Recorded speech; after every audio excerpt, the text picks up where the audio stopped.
இன்றைக்கி நாம் இந்த மவுஸோட ரிவ்யூ தான் பார்க்க போகிறோம். காஸ்மிக் பைட்டோட ஃபயர்ஸ்ட்ராம். ஸோ காஸ்மிக் பைட்னு சொன்னதுமே அது ரொம்ப சீப்பாக தான் இருக்கும் அப்படின்னு சொல்லிட்டு போகாதீங்க. இதில் ரொம்பவே இன்ட்ரெஸ்டிங்கான ஃபீச்சர்ஸ் எல்லாமே நிறையவே இருக்குது.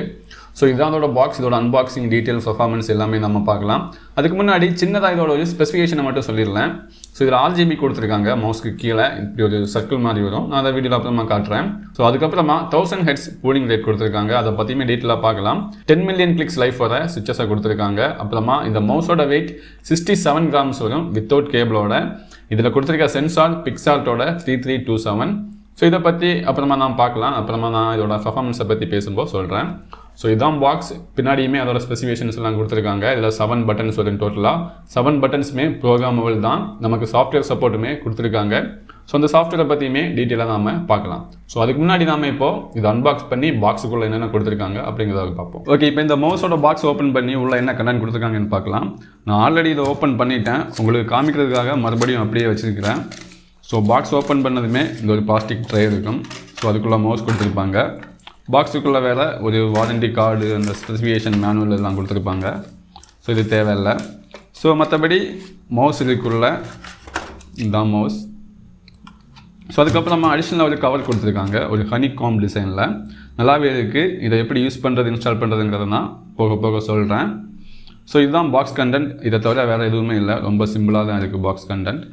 ஸோ இப்போ இதோட அதர் ஃபீச்சர் ஸ்பெசிஃபிகேஷன், இது எப்படி ஃபங்க்ஷன் ஆகுது, இதோட பர்ஃபார்மன்ஸ் எல்லாமே டீட்டெயிலாக பார்க்கலாம். ஸோ இப்போ இந்த மவுஸோட ஓவர்வியூ பார்த்தோம்னா இதுதான் மவுஸோட டாப். இங்கே அவங்களோட பிராண்டிங் லோகோ கொடுத்துருக்காங்க, காஸ்மிக் பைட். இங்கே DPI ஸ்விட்ச் கொடுத்துருக்காங்க, நம்ம DPI சேஞ்ச் பண்ணுறதுக்காக. அப்புறமா ஸ்க்ரோல் வீல் கொடுத்துருக்காங்க. ஸோ இங்கே லெஃப்ட் கிளிக், இங்கே ரைட் கிளிக், அப்புறமா சைடில் 2 பட்டன் கொடுத்துருக்காங்க. இது டிஃபால்ட்டாக ஃபார்வேர்டு பேக்வேர்டாக யூஸ் ஆகும். ஆனால் இங்கே இருக்க எல்லா பட்டன்ஸுமே கான்ஃபிகரபிள் தான். இந்த ஸ்க்ரோல் வீல்லையுமே மிடில் கிளிக் ஒன்று கொடுத்துருக்காங்க. இங்கே இருக்க எல்லா பட்டன்ஸுமே நம்மளால் சாஃப்ட்வேர் மூலமாக கான்ஃபிகரேஷன் பண்ணி சேஞ்ச் பண்ண முடியும். ஸோ இங்கே கீழே பார்த்தீங்கன்னா இங்கே ஒரு சின்ன ஒரு பார் இருக்கும் பாருங்க, சின்னதாக போகும். இதுதான் இதில் இருக்க RGB லைட்டிங். இங்கே தான் RGB லைட்டிங் இருக்கும். அந்த RGB லைட்டிங்குமே கஸ்டமைசேஷன் பண்ண முடியும். அப்புறமா டிஃபால்ட்டாக இந்த இடத்துலையுமே ஒரு லைட் கொடுத்துருக்காங்க. ஸோ அதை பற்றி டீட்டெயிலாக பார்க்கலாம். ஸோ இப்போ இந்த மவுஸோட கேபிளை பார்த்தீங்கன்னா டோட்டலாக 1.5 மீட்டருக்கு கொடுத்துருக்காங்க லென்த். அப்புறமா இந்த கேபிளுக்கு மேலே கொடுத்துருக்க இந்த த்ரெட்ஸை பார்த்தீங்கன்னா ஒரு நல்ல குவாலிட்டியான த்ரெட் கொடுத்துருக்காங்க. பார்க்கறதுக்கு ரொம்ப ரொம்ப ப்ரீமியமாக, ரொம்ப சாஃப்டாக இருக்குது. ஒரு நல்ல ப்ரீமியம் மவுஸில் வர அந்த குவாலிட்டி இந்த மவுஸோட இந்த த்ரெட்ஸில் கொடுத்துருக்காங்க. ஆனால் உள்ளே இருக்க அந்த கேபிள் ரொம்ப தின்னாக இருக்கிற மாதிரி ஃபீல் ஆகுது. இதில் டச் பண்ணி பார்த்தாலே தெரியும், உள்ளே ரொம்ப தின்னாக இருக்கிற மாதிரி இருக்குது. ஆனால் அவுட் சைடில் கொடுத்துருக்க இந்த ப்ரொடக்ஷன், இந்த த்ரெட்ஸ் ரொம்ப நல்லா இருக்குது. ரொம்ப ப்ரீமியமாகவும் ரொம்ப சாஃப்டாகவும் இருக்குது. ஸோ இந்த கேபிளோட எண்டு USB போர்ட்டை பார்த்தீங்கன்னா கோல்டு பிளேட்டர்லாம் கிடையாது, நார்மலான ஒரு USB போர்ட் தான் கொடுத்துருக்காங்க. ஸோ அப்புறமா இந்த மவுஸ் கூடயே இன்னொரு கவர் கொடுத்துருந்தாங்கன்னு சொல்லியிருந்தேன். ஒரு ஹனிகாம் டிசைனில் ஒரு கவர் கொடுத்துருந்தாங்க. ஸோ இதை எப்படி இன்ஸ்டால் பண்ணுறதுன்னு பார்க்கலாம்.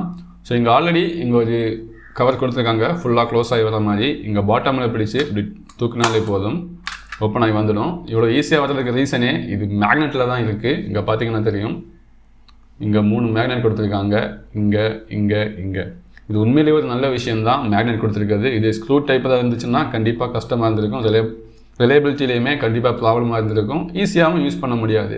ஆனால் இங்கே இன்டர்னல் காம்பனன்ட்ஸ் எல்லாமே எக்ஸ்போஸ் ஆகிடும் நம்ம இதை ஓப்பன் பண்ணிட்டோம்னா. ஸோ இப்போது இதை இன்ஸ்டால் பண்ணுறது ரொம்ப சுலபந்தான். ஜஸ்ட் மவுஸ் மேலே கரெக்டாக அந்த ஷெல், அதாவது அந்த கவரை மட்டும் நாம் வச்சாலே போதும், அதாவே போய் அட்டாச் ஆகிடும். அவ்வளோதான், ரொம்ப சுலபமாக இன்ஸ்டால் பண்ணலாம். எனக்கு பர்சனலாக இந்த க்ளோஸ் ஆகி வர கவர், அப்புறமா இந்த ஹனிகாம் டிசைன் ரெண்டுலேயுமே எனக்கு இந்த ஹனிகாம் டிசைன் தான் பிடிச்சிருக்கு. ரொம்ப ப்ரீமியமாக இருக்கும். அதே மாதிரி இங்கே ஹேண்ட் வைக்கும்போது இன்னும் கொஞ்சம் கிரிப்பாக ஃபீல் ஆகுது, கொஞ்சம் லைட் வெயிட்டாக ஃபீல் ஆகிற மாதிரியுமே இருக்குது. பார்க்குறதுக்குமே நல்லா இருக்குது. ஆனால் இப்படி இருந்தால் ஒரு ப்ராப்ளம் இருக்குது, டஸ்ட் எல்லாமே உள்ளே போயிடும். டஸ்ட் உள்ளே போயிடுச்சுன்னா கண்டிப்பாக மவுஸோட பட்டன்ஸில் ப்ராப்ளம் வரலாம் ரொம்ப சீக்கிரமாக. ஸோ டஸ்ட் உங்கள் வீட்டில் இல்லை, உங்கள் ரூமில் டஸ்ட் வராதுன்னா நீங்கள் தாராளமாக இதே யூஸ் பண்ணலாம். இது ரொம்ப நல்லா இருக்குது. ஸோ வீட்டில் டஸ்ட் எல்லாம் அதிகமாக வரும் அப்படிங்கிறது நினைக்கிறவங்க இதை யூஸ் பண்ணுறது தான் பெட்டராக இருக்கும். ஸோ இதுதான் இந்த மவுஸோட RGB லைட்டிங். கீழே அந்த பாரில் மட்டும்தான் RGB லைட்டிங் இருக்கும். மற்றபடி அதுலேருந்து ஸ்ப்ரெட் ஆகி வர்றது தான். ஸோ ரொம்ப மினிமலாக இருக்குது RGB லைட்டிங். இது எனக்கு பிடிச்சிருக்கு. நார்மலாகவே எனக்கு RGB லைட்டிங் பிடிக்காது. இது ரொம்ப மினிமலாக இருக்கிறதுனால பிரச்சனை இல்லை. ஸோ டோட்டலாக 11 RGB லைட்டிங் மூட்ஸ் கொடுத்துருக்காங்க. அதை நம்ம சாஃப்ட்வேர் மூலமாக கண்ட்ரோல் பண்ணலாம். நமக்கு பிடிச்ச மாதிரி RGB லைட்டிங் வைக்கலாம், இல்லைன்னா கம்ப்ளீட் ஆஃப் பண்ணி கூட போடலாம்.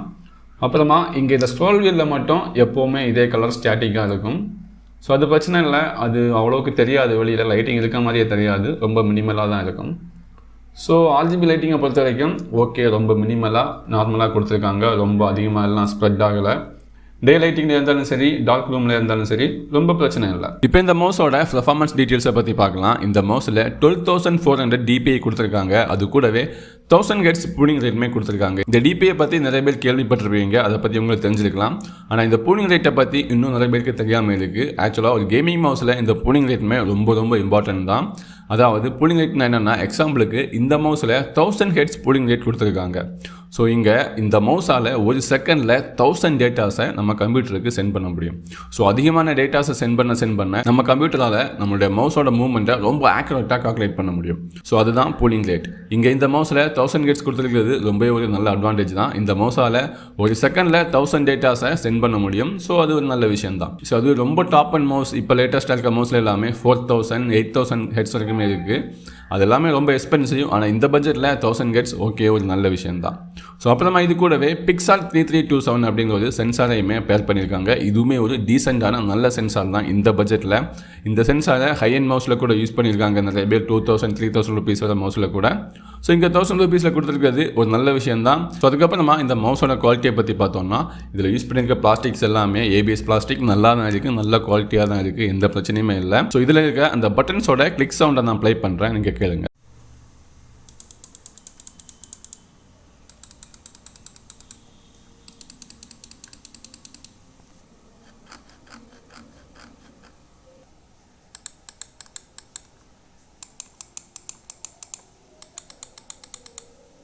ஸோ இந்த பட்டன் கிளிக்ஸோட சவுண்டை கேட்டிருப்பீங்க, அதுவுமே ரொம்ப டீசெண்டாக தான் இருக்குது. அப்புறமா இன்னொரு விஷயம் தான் சொல்லணும். இந்த மவுஸ் ரிலீஸ் ஆனப்போ ஸ்டார்டிங்கில் இந்த மவுஸில் வந்து சின்ன ஸ்லைடிங் ப்ராப்ளம் இருந்தது. அதாவது மவுஸ் பேரில் வச்சு நம்ம ஸ்லைட் பண்ணும்போது அவ்வளோ சுலபமாக ஸ்லைட் ஆகாது. அதாவது இந்த மவுஸோட ஃபீட்டில் ஒரு ப்ராப்ளம் இருந்தது.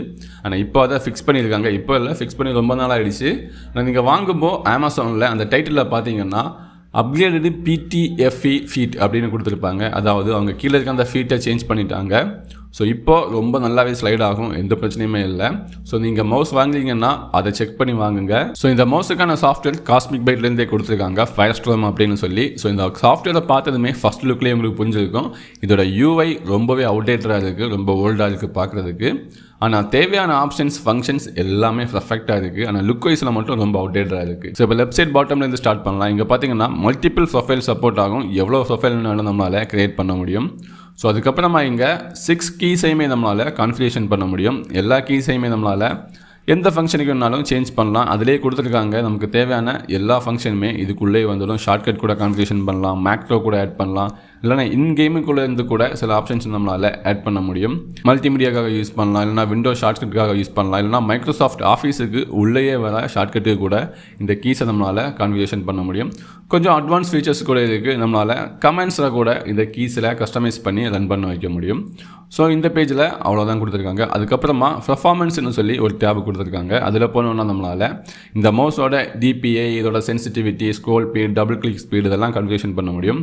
DPI நம்மளால் 200 DPIலேருந்து அப்படியே நம்மளால் 12400 வரைக்குமே கான்ஃபிகரேஷன் பண்ண முடியும். இங்கே இந்த ஸ்லைடில் பார்த்தீங்கன்னா நமக்கு தேவையான அளவுக்கு கான்ஃபிகரேஷன் பண்ண முடியும். அதே வேளையில் 6 DPI மெமரி ஃபங்க்ஷனை நம்மளால் ஆட் பண்ண முடியும். ஒவ்வொரு கிளிக்லேயுமே நம்மளால் DPI பட்டன்லேயே கான்ஃபிகரேஷன் பண்ண முடியும். இல்லைனா ஒரே ஒரு DPI மட்டும் நம்மளால் யூஸ் பண்ண முடியும். அதுக்கப்புறமா ரைட் சைடில் வந்தோம்னா இங்கே பூலிங் ரேட்டு கூட நம்மளால் கான்ஃபிகரேஷன் பண்ண முடியும். ஆனால் பூலிங் ரேட் ஒரு 4 செட்டிங்ஸ் மட்டும்தான் இருக்குது. 125, அப்புறமா 250, 500, 1000 Hz. ஸோ இந்த பூலிங் ரேட்டை கம்மி பண்ணுறதுல எந்த ஒரு யூஸுமே கிடையாது. மேக்ஸிமமாக 1000 Hz வச்சுக்கிறது தான் நல்லது. அதுக்கப்புறமா மவுஸோட மூவ்மெண்ட் ஸ்பீட், மவுஸோட scroll speed, double click speed, இந்த பேஜில் இவ்வளோ தான் கொடுத்துருக்காங்க. அதுக்கப்புறமா லைட், அதாவது இந்த மவுஸில் RGB லைட் இருக்குது. ஸோ அந்த லைட்டை கான்ஃபிகரேஷன் பண்ணுறதுக்காக தான் இங்கே கொடுத்துருக்காங்க. ஸோ நான் கம்ப்ளீட்டாக ஆஃபில் தான் வச்சுருப்பேன், நான் RGB ஃபேன் கிடையாது. மற்றபடி 11 RGB மோட்ஸ் கொடுத்துருக்காங்க. இந்த 11 RGB மோட்ஸையுமே நம்மளால் கான்ஃபிகரேஷன் பண்ண முடியும். அதுக்குள்ளே கூட நமக்கு தேவையான கலர்ஸை செலக்ட் பண்ணலாம், அதோட இன்டென்சிட்டி, சிலதுக்கெல்லாம் அதோட ஸ்பீடு செலக்ட் பண்ணலாம். அதோட அந்த ஒவ்வொரு மூட்ஸுக்கு ஏற்ற மாதிரி அதுக்குள்ளேயே கஸ்டமைஸ் பண்ண சின்ன சின்ன செட்டிங்ஸுமே கொடுத்துருக்காங்க. ஸோ அதுவுமே நல்ல விஷயந்தான். உங்களுக்கு பிடிச்ச RGB நீங்கள் யூஸ் பண்ணலாம். இந்த மவுஸை பொறுத்த வரைக்குமே RGB எல்லாம் ரொம்ப பிரைட்டாகலாம் இல்லை, ஓரளவுக்கு நார்மலாக தான் இருக்குது. ஏன்னா RGBங்கிறது இந்த பாட்டமில் அந்த பாரில் மட்டும்தான் வரும். அது ஒரு நல்ல விஷயம், எனக்கு ரொம்ப பிடிச்சிருக்கு, ரொம்ப மினிமலாக இருக்கிறதுனால.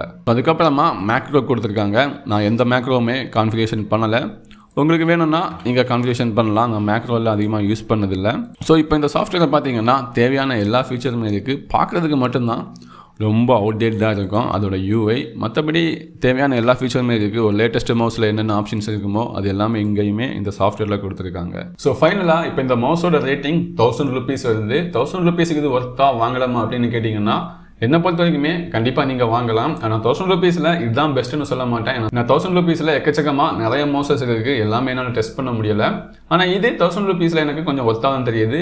நல்ல ஒரு சென்சார் கொடுத்துருக்காங்க, நல்லாவே ஒர்க் ஆகுது, நல்ல குவாலிட்டியுமே இருக்குது, நல்ல ஃபங்க்ஷன்ஸ்.